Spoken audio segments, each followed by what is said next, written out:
expose the seeming deadly creature to that standard of joy and gladness which should mark his noble path. Endow him with the dew drops of affection, cast from him the pangs of the dull past, and stamp them forever beneath the waves of troubled waters. Brighten his life as thou wouldst that of a faded flower, and when the hottest ray of that heavenly orb shall shoot its cheerful charge against the window panes of Dunfern Mansion, the worthy owner can receive it with true and profound thankfulness. 3 weeks had scarcely passed ere Sir John was made the recipient of another invitation to Dilworth Castle. This second effusion of cordiality required neither anxious thought nor prolonged decision how to act, knowing as he did that it would again serve to bring his present thoughts into practice by affording him another opportunity of sharing in the loving looks of one for whom he feared there dwelt a strong inclination on his part to advance his affection.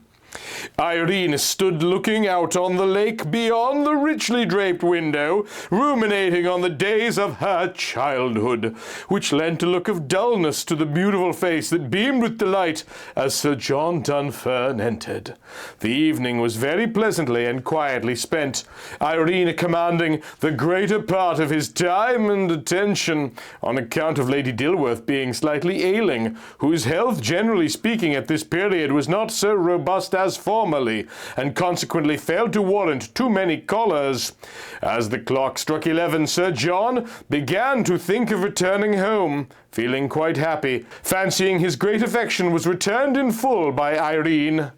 Being very domesticated, and having the stiff ideas of a bachelor of long standing so firmly imprinted in his nature, he felt very diffident in asking the object of his visit when next they should meet. But Lady Dilworth, entering before taking his departure, saved him putting the shy question by placing herself in his position and demanding the required reply. Sir John promised without further ceremony to visit them more frequently in the future, and left their midst with hasty step, lingering in the hall to cast another look at the lovely form which stood not far distant. Leisurely leaning back in his carriage and burying himself in his great and costly cloak, demanded by the night's icy aspect, he rolled along towards his home, drowned in sweet thought of the beautiful girl whom he only recently knew, but whose regard for her raged with such rambling anxiety as to convince him of the propriety of making her aware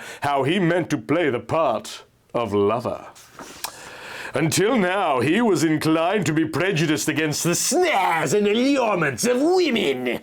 but he strongly resolved to try gradually and abandon every unkind thought harbored in his mind against them, fearing lest all his conjured imaginations were both unjust and selfish,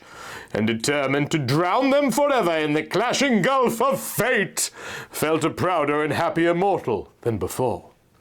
But time would solve the problem and heal the wound which penetrated so deeply his bosom. Yea, a short time he hoped would bring his creeping fever of endearment under the binding stay of appointed authority, and heal its weakening effects with the sacred salve of truth.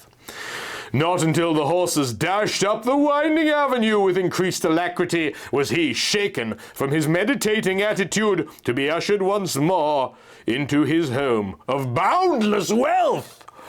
The lonely stare of grave bewilderment took the place of happiness that formerly seemed built in abundance for him within its walls, as he entered the palatial and gorgeously equipped abode he principally inhabited, feeling the tinge of the dull past filling him with entire despair, whilst meditating on the happy future which presented itself to him.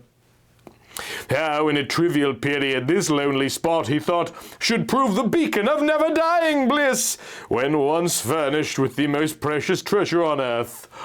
a virtuous woman.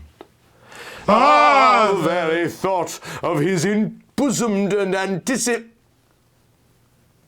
fated alliance made him nervously happy, and believing a bright and noble future lay in store for the lonely owner of Dunfern Estate, he resolved to indulge nature in a few hours of calm repose.